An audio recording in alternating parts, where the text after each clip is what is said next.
ওয়াকিমুস সালাতা ওয়াকিউজ Jakarta, তোমরা সালাত কায়েম করো এবং জাকাত দাও। তো কায়েম বিষয়টা কি? কায়েম বাংলা যদি করি, যদিও কায়েমের বাংলা সঠিক করতে এইভাবে হবে না, তারপর যদি বাংলা করি, কায়েম মানে হলো প্রতিষ্ঠিত করা, অর্থাৎ বা অভ্যাসে পরিণত করা। কায়েম মানে হলো বা অভ্যাসে পরিণত করা। কোনো কিছুকে যখন আমরা অভ্যাসে পরিণত করি তখন এটাকে বলে কায়েম। এখন আমরা ৫ ওয়াক্ত নামাজ পড়ে মসজিদের ভেতরে গিয়ে নিজেকে মনে করি যে আমি অনেক বড় ইবাদতকারী হয়ে গেছি। এটার সম্পর্কে বলা আছে যে কোনো মানুষ কঠোর পরিশ্রম করিয়া কঠোর ইবাদত করিয়াও জাহান্নামের লাকড়ি হবে, সূরা বাকারাতে। কেন? কারণ তারা মনে করবে এটাই শেষ। এই যে ৫ ওয়াক্ত নামাজ পড়তেছি বা সালাত কায়েম করতেছি, এটাই তো, বা এই যে আমি সারাদিন আল্লাহ, আল্লাহ জপি, তসবিহ জপি, এই ফিলটা যার মনে আসবে যে আমি তো অনেক বড় আল্লাহওয়ালা, এটাই তাকে তার মনে হিংসা, রিয়া তৈরি করতে পারে। এটাই তাকে জাহান্নামের লাকড়ি বানাইতে পারে। আমি যে কথাগুলো বলছি এগুলো আমার অবজারভেশন। ভুল হইলে সংশোধিত হইতে ১ সেকেন্ড সময় নিব না। যে বিষয়টা হলো, তাহলে আমরা কিন্তু এই যে মসজিদের ভিতরে কিন্তু আমাদের লেনদেন কম, ট্রানজ্যাকশন কম। অর্থাৎ মসজিদের ভিতরে কিন্তু আমরা বিয়ের আয়োজন করি না। হয়তোবা কবুলটা মসজিদের ভিতরে গিয়ে বলি। মসজিদে কিন্তু আমরা রাজনৈতিক সভা করি না। বিশাল সভার আয়োজন রাজনৈতিক সভার করি না। মসজিদের ভিতরে কিন্তু আমরা মিছিল, মিটিং, প্রতিবাদ করি না। মসজিদের ভিতরে কিন্তু আমরা কোর্ট, মামলা, হামলা করি না। মসজিদের ভিতরে কিন্তু আমরা ব্যবসা করি না, বাজার করি না। মসজিদের ভিতরে আমাদের কর্মকাণ্ড নাই। অর্থাৎ এই দুনিয়াতে চলার জন্য আমাদের যে খাওয়া দাওয়া, ব্যবসা বাণিজ্য, বিল্ডিং বানানো, ঘর বানানো, যত প্রকার যাবতীয় কাজ আছে, গার্হস্থ্য কাজ বলি, মণিহারি কাজ বলি, তা কিন্তু মসজিদের ভেতরে করি না। তা কোথায় করি? মসজিদের বাইরে। মসজিদের ভেতরে গিয়ে আমরা জিলাপি টেলাপি খাই, মিলাদ পড়ি। তো এখন মসজিদের ভেতরে আমাকে যতটুকু সৎ থাকতে হবে, মসজিদের বাইরে তার চেয়ে বেশি সৎ থাকতে হবে। কায়েম মানে হলো অভ্যাসে পরিণত করা।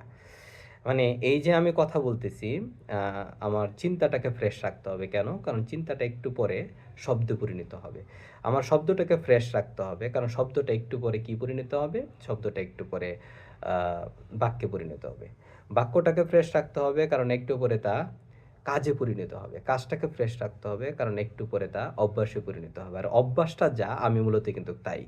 আর কায়েম মানে হলো আমার যে চিন্তা, এই চিন্তাটাকে সৎ করে ফেলা। সৎ মানে কি? অর্থাৎ আমার কথায়, আচরণে, চিন্তায় যেন অন্য কোনো মানুষের ক্ষতি সাধন করার ন্যূনতম কোনো প্রকার প্রভাব না থাকে। আর সৎ কিন্তু 90% 80% হলে হয় না। সৎ হওয়ার পাস মার্কস হলো 100%। দেখা গেল ধরেন আপনি উজু করলেন। উজু করার জন্য ৪ টা বা ৫ টা রুলস আছে। আপনি ৪.৫ টা রুলস পালন করছেন, আধাটা করেন না, আপনার কিন্তু উজু হবে না। দেখা গেল আপনি গোসল করতে গেলেন, আপনি সারা শরীর পরিষ্কার করলেন। কিন্তু দেখা গেল যে ব্রুর এই মাঝখানে জায়গাটা পরিষ্কার করলেন না, আপনার কিন্তু গোসল হইল না। According to the statement of ইসলাম।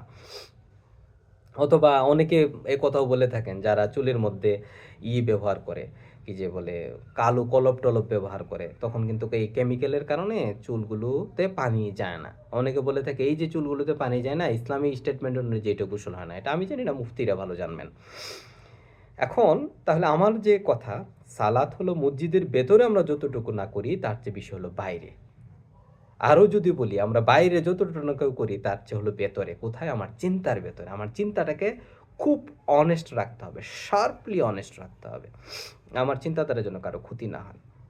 তাহলে কি হবে? যে দেখা গেল আমি আ মানুষকে লেনদেনের ব্যাপারে খুব ফেয়ার থাকবো। মানুষের সাথে কথা বলার ব্যাপারেও খুব ফেয়ার থাকবো।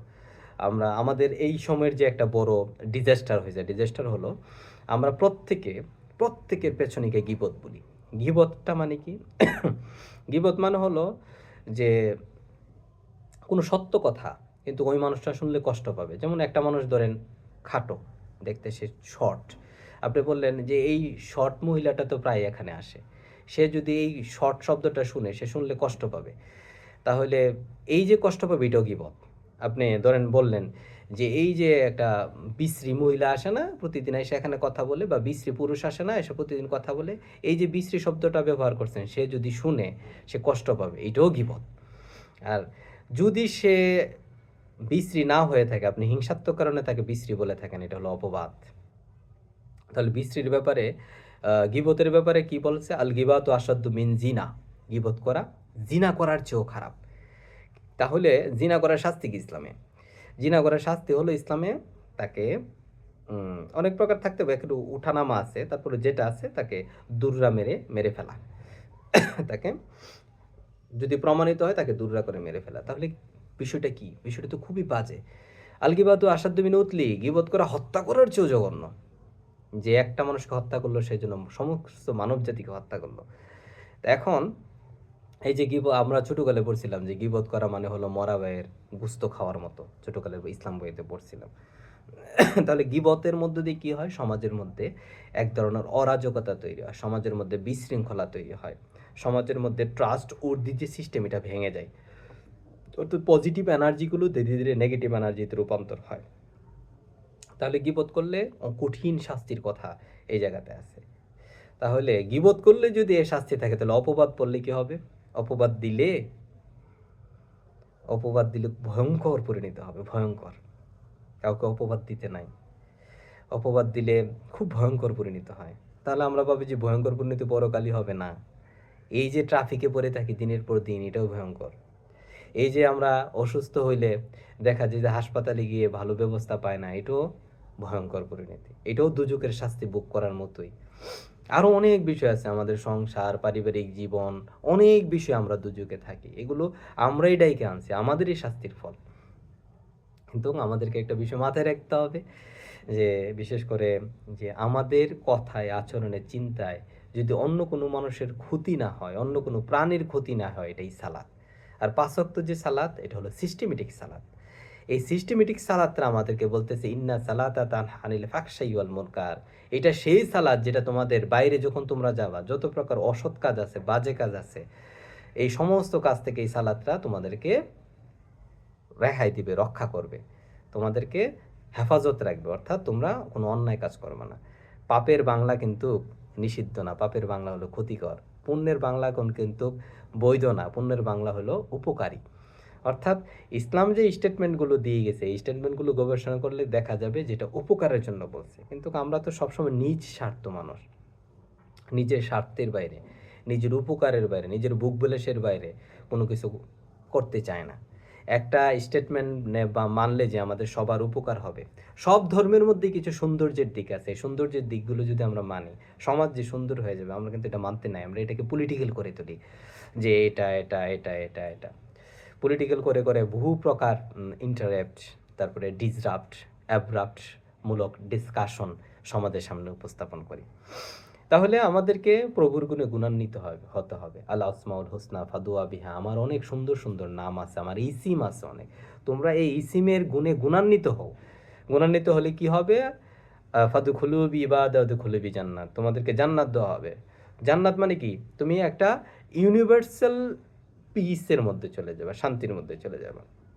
আরেকটা বিষয় হলো যে আল্লাহ বিজিক্রিল্লাহ তাতমাইনুল কুলব, যদি তুমি আমার কথা শুনো, আমার গুণে গুণান্বিত হও, তাহলে তোমরা একটা ইউনিভার্সাল পিসের মধ্যে যাবা, not earthly piece. Earthly piece হলো যতটুকু পজিটিভ ততটুকু নেগেটিভ, যতটুকু নেগেটিভ ততটুকু পজিটিভ। অর্থাৎ যেমনভাবে বর্ষার জল আসে, সে পুলিমাটি নিয়ে আসে, সে কিন্তু সাপও নিয়ে আসে, সে কিন্তু বহু ভাইরাসও নিয়ে আসে, ফলে প্রচুর ডায়রিয়া হয়। শীতকালেও যেমন প্রচুর ডায়রিয়া হয়, বর্ষাকালেও কিন্তু বর্ষা চলে যাওয়ার সাথে সাথে ডায়রিয়া হয়, বর্ষার মৌসুমে ডায়রিয়া হয়।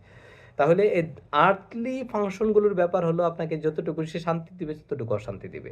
কিন্তু কি আর্থলি থেকে আপনি যখন হ্যাভেন ওয়ার্ল্ডের দিকে যাবেন, হ্যাভেন ওয়ার্ল্ড আপনাকে আমাকে শুধুমাত্র কমপ্লিট ইউনিভার্সাল পিসের দিকে নিয়ে যাবে।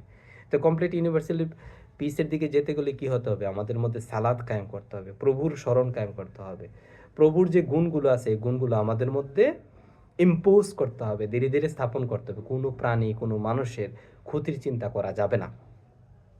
আমি বলছি, কোনো প্রাণীর, কোনো মানুষের ক্ষতির চিন্তা করা যাবে না, কোনো মানুষের গীবত করা যাবে না। আর অপবাদ তো দেওয়া যাবেই না।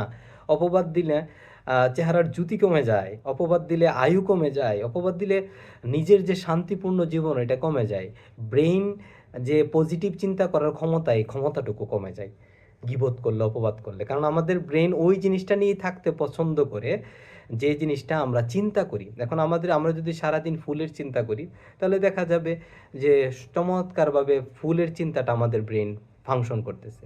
আবার যদি দেখা যায় আমরা সারাদিন বুলের চিন্তা করি, তখন আমাদের ব্রেন বুল দ্বারা অভ্যস্ত হয়ে যাবে। তাহলে আমাদেরকে প্রতিদিন পজিটিভ, বিশেষ করে আমি বলছি, আমাকে প্রতিদিন পজিটিভ চিন্তা করতে হবে, নেগেটিভ চিন্তাগুলো অ্যাভয়েড করে থাকতে হবে। গীবত মানে হলো নেগেটিভ চিন্তা, আর অপবাদ মানে হলো অনেক বড় ধরনের নেগেটিভ চিন্তা, এটা হত্যা করার চেয়ে জঘন্য। আমরা যেন গীবত করার ব্যাপারে সতর্ক হই, আমরা যেন অপবাদ দেওয়ার ব্যাপারে আরও আরও বেশি সতর্ক হই, তাহলে অন্যের কোনো ক্ষতি হবে না, ক্ষতিটা আমারই হবে। পশ্চাতে রেখেছো যারে, পশ্চাতে টানিবে যা তোমারে। যাকে তুমি ক্ষতি করার চেষ্টা করতেছো, যে চিন্তা দিয়ে তুমি কাউকে ক্ষতি করার চেষ্টা করতেছো, এই চিন্তাই তোমাকে ক্ষতিগ্রস্ত করবে। আর চিন্তার কাছে কেউ যখন ক্ষতিগ্রস্ত হয়ে যায়, তখন কিন্তু ওষুধ থাকে না, ডাক্তার থাকে না, এখানে কোনো মানুষও ঢুকতে পারে না। চিন্তাকে ফ্রেশ এবং সৎ রাখতে হবে, তাহলে এটা মহা চিকিৎসা হয়ে যায়। আমি যখন চিন্তাকে অত্যন্ত ফ্রেশ সুন্দর রাখবো, আমি যে পরিবেশে থাকবো একটা চমৎকার অরা ছড়াইয়া যাবে, পজিটিভ ভাইব ছড়াইয়া যাবে, অশান্ত মানুষগুলো ধীরে ধীরে শান্ত হইতে আরম্ভ করবে, পরিবেশগুলো শান্ত হইতে আরম্ভ করবে, নেগেটিভ এনার্জিগুলো দূরে চলে যাবে। সূর্য আসলে যেমন অন্ধকার দূরে চলে যায়, ঠিক তেমনি আমাদের চিন্তা যখন ফ্রেশ হবে, এই চিন্তা একটা সূর্যের মতো, আমরা যে জায়গায় যাবো এই জায়গাটা চমৎকার একটা পরিবেশ ছড়িয়ে যাবে। ফাজ কুরুনি ইয়াস কুরুকুম ওয়াশ কুরুলি ওয়ালা তাক ফুরুন।